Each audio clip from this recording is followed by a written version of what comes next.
अल्हम्दुलिल्लाहि रब्बिल आलमीन वस्सलातु वस्सलामु अला रसूलिहिल करीम अम्मा बाद फ़अऊज़ु बिल्लाहि मिनश शैतानिर रजीम बिस्मिल्लाहिर रहमानिर रहीम रब्बि इश्रह ली सदरी व यस्सिर ली अमरी वहलुल उक़दतम मिन लिसानी यफ़क़हू क़ौली। अस्सलामु अलैकुम रहमतुल्लाहि व बरकातुहू। प्यारे बच्चों और जितने भी मुझे नाज़रीन सुनने वाले हैं, काशिफ़ महमूद की तरफ से अस्सलामु अलैकुम व रहमतुल्लाहि व बरकातुहू। We welcome you to English time once again.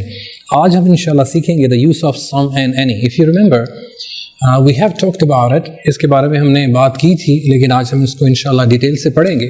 सम, पहले तो ये सीख लीजिए कि इनका मतलब क्या होता है। ये हम किसी चीज़ की क्वांटिटी के बारे में हम बताते हैं, लेकिन ऐसी क्वांटिटी होती है कि जिसको हम ये नहीं कह सकते कि ये कितनी है। इसका मीनिंग उर्दू में ये कह लीजिए कुछ की सेंस में आता है। कुछ मतलब some, for example I have some money, मेरे पास कुछ पैसे हैं या थोड़े पैसे हैं, लेकिन ये नहीं पता कि कितने हैं। और एनी की सेंस बनती है उर्दू में कोई या कोई भी नहीं। फॉर एग्जांपल मैं कहता हूँ I don't have any friends, मेरा कोई भी दोस्त नहीं है, तो ये कोई की सेंस बनती है एनी की। और उर्दू में सम की बनती है कुछ एटसेट्रा। ओके, ये ध्यान में रखिएगा। अब सम जो है वो इस्तेमाल कहाँ पे होता है? सम हम यूज़ करते हैं पॉजिटिव सेंटेंसेस में। ओके, अभी पहला तरीका ये सीख लीजिए कि हम ऐसे पॉजिटिव सेंटेंसेस में इस्तेमाल करते हैं, और एनी हम यूज़ करते हैं नेगेटिव सेंटेंसेस के लिए, नेगेटिव एंड इंट्रोगेटिव सेंटेंसेस के लिए। But this is not all, this is not the end of the world. यही सब कुछ नहीं है, इसके अलावा भी इसके यूसेस हैं। अब बारी बारी हम उनको देखते हैं इंशाल्लाह। And for this we need to go towards the LCD, some and any. Some हम पॉजिटिव सेंटेंसेस के लिए यूज़ करते हैं, और नेगेटिव के लिए हम एनी इस्तेमाल करते हैं। Look at that. In general we use some in positive sentences and any in negative and interrogative sentences. मैंने सम का मीनिंग उर्दू में भी लिखा है कुछ, और एनी का भी कुछ ही होता है, या दूसरे लफ्ज़ों में कह लीजिए कोई।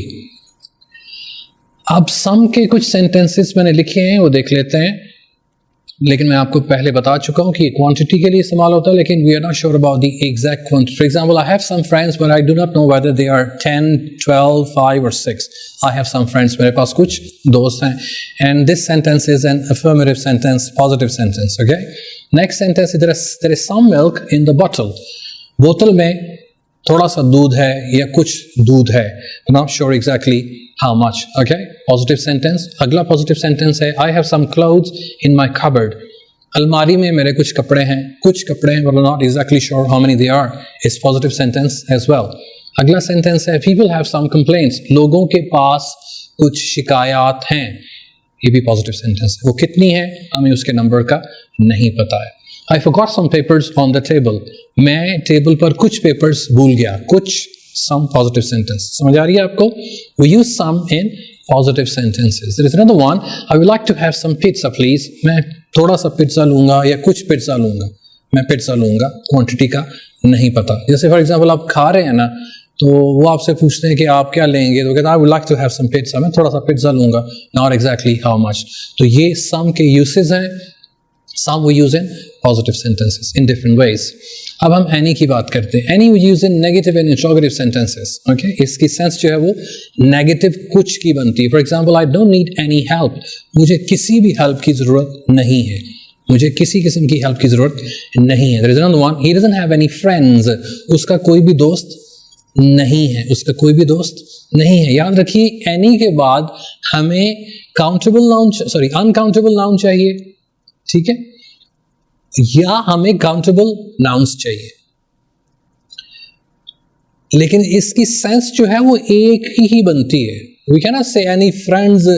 यहां भी ये कह सकते हैं कि दोस्त ज्यादा की बात हो रही है। मैं कहता हूं I don't have any friends, मेरा कोई भी दोस्त नहीं है, एक भी दोस्त नहीं है। उर्दू में सेंस उसकी सिंगुलर बनती है, लेकिन इंग्लिश में उसकी सेंस प्लूरल नहीं बनती है, लेकिन ट्रांसलेशन प्लूरल में है। याद रखिए एनी का फॉर्मूला क्या है। एनी के बाद अगर तो हम काउंटेबल नाउन यूज कर रहे हैं, जो कि हम पिछले दिनों पढ़ा है हमने, तो वो प्लूरल होना चाहिए, या अगर अनकाउंटेबल है तो वो प्लूरल फॉर्म में नहीं होता है। फॉर एग्जाम्पल मैं कहता हूँ दूसरी तरह, जब आपको ये समझाने के लिए कि एनी के लिए सिंगुलर चीज है, is there any water, is there any water. तो अब ये इज तो मैंने यूज किया है, क्या कोई पानी, थोड़ा सा पानी है यहाँ पर, इज देयर एनी वाटर। तो अगर मैं ये कहूँ कि पानी के ग्लासेस नहीं है, their art any water glasses, their art any water glasses, पानी के ग्लासेस नहीं है, कोई भी पानी का ग्लास नहीं है। सिंगुलर सेंस उर्दू में बनी, लेकिन इंग्लिश में वो प्लूरल फॉर्म में आता है। Do you have any brothers और सिस्टर्स, यहीं से हम देख लेते हैं, क्या तुम्हारा कोई बहन या भाई है। पहले हमने सीखा कि एनी हम नेगेटिव या इंट्रोगेटिव सेंटेंसेस में हम यूज कर रहे हैं, और एनी के बाद प्लूरल नाउन, लेकिन उर्दू में सेंस उसकी सिंगुलर ही बनेगी। Do you have any brothers और सिस्टर्स, लेकिन बच्चे ट्रांसलेशन क्या करते हैं, do you have any brother और sister, which is grammatically wrong. Okay, always remember after any we require countable nouns. अगर noun है तो वो countable होना चाहिए, फिर वो plural होना चाहिए। अगर वो uncountable है तो singular form में भी आता है। Do you catch any fish, क्या तुम कोई मछली पकड़ते हो या मछलियां पकड़ते हो, तो ये अगर प्लूरल होगा तो भी ये any ही हम यूज करेंगे, फिश का प्लूरल भी फिश ही होता है। Have you seen any good films recently, क्या तुमने कल कला कोई नई मूवी देखी है। बात एक की हो रही है, लेकिन इंग्लिश ट्रांसलेशन में एनी के बाद plural noun. Have you got any brothers और sisters, have you got any books or not. Another sentence, if they need any help tell them to call me. इसके अलावा हम any if sentences में भी any use करते हैं। यहाँ तक तो आपने देखा 1 2 3 4 5 sentences में negative और interrogative sentences में any इस्तेमाल किया है। इसके अलावा अगला रूल क्या हुआ, negative और interrogative के अलावा हम बोर्ड की तरफ चलते हैं कि कुछ ऐसे sentences जो कि if से start हों तो उसमें भी हम any का इस्तेमाल करते हैं। If you have any money, for example, do give it to me. If you have any books, for example, do give it to me. अगर आपके पास कोई बुक है तो मुझे दे दीजिए, लेकिन यहां पे इसकी सेंस नेगेटिव नहीं बन रही। क्लियर हो गया। इसके अलावा मैं आपको ये भी बताऊं कि अब सम जो है वो इंट्रोगेटिव सेंटेंसेस में भी इस्तेमाल होता है। पहले हमने सीखा कि सम जो है वो सिर्फ पॉजिटिव सेंटेंसेस में ही इस्तेमाल होता है, you have just seen that. अब हम ये सीखने जा रहे हैं कि some can also be used in interrogative sentences. लेकिन वो इंट्रोगेटिव सेंटेंसेस होंगे कौन से, या उसमें कोई ऑफर होगी या उसमें कोई रिक्वेस्ट होगी। ठीक है, वहां पे देख लेते हैं वो क्या कह रहा है, कोई ऑफर है या कोई रिक्वेस्ट है। उससे आप ऑफर है या रिक्वेस्ट है, या इसके अलावा वो हेल्प भी हो सकती है, आप अपनी हेल्प ऑफर कर रहे हैं, कोई चीज उसको ऑफर कर रहे हैं। फॉर एग्जांपल सेंटेंसेस देखते हैं, लेकिन मैं आपको ये बताता चलूं कि इंट्रोगेटिव सेंटेंसेस में सम तब यूज हम करेंगे जब उसका आंसर क्वेश्चन करने वाला एक्सपेक्ट करता है कि यस है। मेरी बात गौर से सुनिएगा, सम इंट्रोगेटिव सेंटेंसेस में भी यूज होता है। कब यूज होता है, जब यूज करने वाला, क्वेश्चन बनाने वाला स्पीकर, जो भी वो, इसके एक और वर्ड हम यूज करते हैं, जो एजेंट होता है, वो ये समझता है, वो एक्सपेक्ट करता है कि अगला बंदा यस कहेगा, अगला बंदा यस कहेगा, या जो चीज मैं पूछ रहा हूं उसके होने की पॉसिबिलिटी है। आइए चेक करते हैं। फॉर एग्जाम्पल क्वेश्चन क्या है, can I have some sugar. ये क्या है, ये परमिशन ले रहा है, ये उससे रिक्वेस्ट कर रहा है, can I have some sugar. पहले तो सेंटेंस पे गौर कीजिए, सेंटेंस इज इंट्रोगेटिव।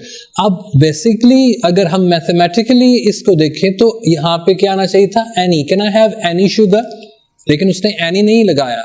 इसलिए नहीं लगाया कि उसको पता है कि ये मैं जो क्वेश्चन करने लगा हूं पॉसिबल है कि इसका आंसर यस होगा। Can I have some sugar please. जैसे आप खाना खाने किसी के घर जाते हैं, वहां पे आपकी दावत है, तो आप उन्हीं से कह रहे होते हैं कि मैं थोड़ी सी शुगर ले लूं, can I have some sugar. तो उसको पता होता है शुगर पड़ी हुई है, और वो जो दूसरे बंदे से वो मांग रहा है या पूछ रहा है, वो कहेगा हाँ क्यों नहीं, ले लीजिए। समझ आ गई आपको। तो हम सम इंट्रोगेटिव सेंटेंसेस में भी यूज कर सकते हैं जब इसका आंसर एक्सपेक्ट करे स्पीकर कि यस है। आगे लिखा हुआ there is probably some sugar that I can have. वो कहता है कि शायद उसमें कुछ शुगर है जो मैं ले सकता हूं। एक और सेंटेंस देख लीजिए, would you like some pizza to eat. ये क्या है, ऑफर, जो मैं आपको बता चुका हूं कि आप पिज़्ज़ा खा रहे हैं और आप किसी को कह रहे हैं would you like some pizza, आप कुछ पिज़्ज़ा लेंगे, कुछ तो नहीं उर्दू में कहते हैं, लेकिन आप पिज़्ज़ा लेंगे, लेकिन उसकी ट्रांसलेशन ये, would you like some pizza, would you like some tea, would you like some bananas, तो ये सम इसलिए वो यूज कर रहा है या मैं यूज कर रहा हूं कि मैं एक्सपेक्ट करता हूं कि वो कहेगा हाँ दे दीजिए। For example, there is something to eat, मैं समझता हूँ कि कुछ खाने के लिए है, तुम्हें भूख लगी हुई है, तो आप घर जाके मामा से पूछते हैं कि mama is there anything to eat, क्या कोई चीज़ है खाने के लिए, तो कहेंगे हाँ है। would you like some apples, would you like some banana, would you like some dessert, would you like some rice etc. तो वो उसे पता है कि वो कहेगा कि yes है। अगला सेंटेंस देखिए, would you like some more tea, पहले उसने चाय पी ली और दूसरा कहता है कि आप और लेंगे। some इसलिए यूज कर रहा है कि वो एक्सपेक्ट कर रहा है कि वो कह देगा हाँ। Could I have some milk please, could I have some milk, क्या मैं थोड़ा सा मिल्क ले लूं, मैं इजाजत ले रहा हूँ, रिक्वेस्ट कर रहा हूँ कि मैं थोड़ा सा मिल्क और ले लूं। Could I have some milk please, तो मैं सम इसलिए यूज कर रहा हूं कि मैं एक्सपेक्ट कर रहा हूं कि वो कहेगा हाँ ले लीजिए। और भी सेंटेंसेस हैं, are there some people in the room, अब मैं ये पूछ रहा हूं कि इस कमरे में कुछ लोग हैं, मैं सम इसलिए यूज कर रहा हूं कि मैं एक्सपेक्ट कर रहा हूं कि हाँ वाकई वो कहेगा कि हाँ कोई ना कोई इस कमरे में है। लेकिन ग्रामेटिकली वैसे हम रूल्स की तरफ जाएं, जो पहला रूल था तो एनी नेगेटिव और इंट्रोगेटिव सेंटेंसेस में आता है। अगर हम श्योर नहीं है कि आंसर यस होगा तो फिर हम एनी ही लगाएंगे। Are there any people in the room, okay, तो ये चीज आपने ज़हन में रखनी है। Is there some water in the jug, jug में थोड़ा पानी है, सम इसलिए कि मैं एक्सपेक्ट करता हूं कि वो कहेगा हाँ, अदरवाइज क्या होना चाहिए, is there any water in the jug etcetera, okay. अब हम एनी वहां पे भी उन सेंटेंसेस में भी यूज करते हैं जिस सेंटेंस में ये मीनिंग हो, it does not matter which. हम एनी उन सेंटेंसेस में भी यूज करते हैं जिसमें ये मीनिंग हो कि हमें पता नहीं है, मैटर नहीं करता कि कौन सा या कौन से वाली। For example, you can take any bus, पहले हमने एनी पढ़ा, नेगेटिव और इंट्रोगेटिव सेंटेंसेस में इस्तेमाल होता है, तो फिर हमने बाद में देखा कि एनी इसके अलावा इफ सेंटेंसेस में भी यूज होता है। अब हम एनी को देख रहे हैं कि एनी उन सेंटेंसेस में भी इस्तेमाल होता है जहां पे ये चीज मैटर नहीं करती कि कौन सी या कौन सी वाली। For example, you can take any bus, तुम कोई सी भी बस ले सकते हो, ये मैटर नहीं करता कि कौन सी वाली।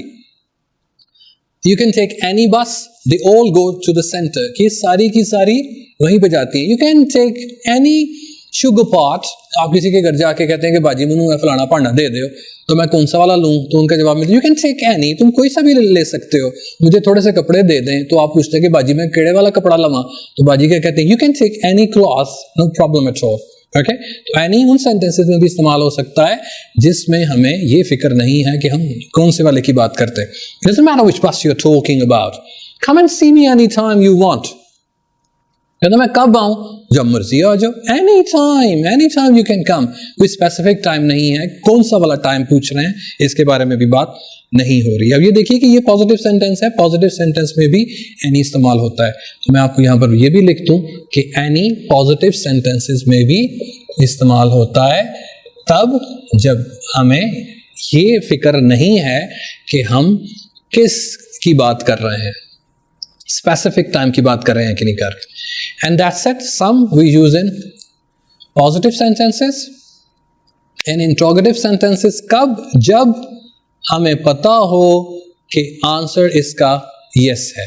वो ऑफर्स हो सकती हैं, वो रिक्वेस्ट हो सकती हैं, वो आपकी हेल्प भी किसी को आप ऑफर कर सकते हैं। Whereas any we can use in negative sentences and interrogative sentences. Apart from this, we can also use any in if dash sentences, and we can also use in positive sentences, any को positive sentences में भी use कर सकते हैं when we think that it doesn't matter which one we are talking about. Okay, thank you very much indeed. अब some और any की exercise जो आप जल्दी से कर लीजिए and use some and any in your sentences so that you can understand where to use some and any. Thank you very much. Keep working, keep learning and keep practicing. जब तक आप practice नहीं करेंगे, this will remain the part of your book or notebook. Okay. Make it the part of your conversation. Thank you very much indeed. Jazakallah khair. Don't forget to watch ELC channel. Thank you very much indeed. Assalamu alaikum wa rahmatullahi wa barakatuh.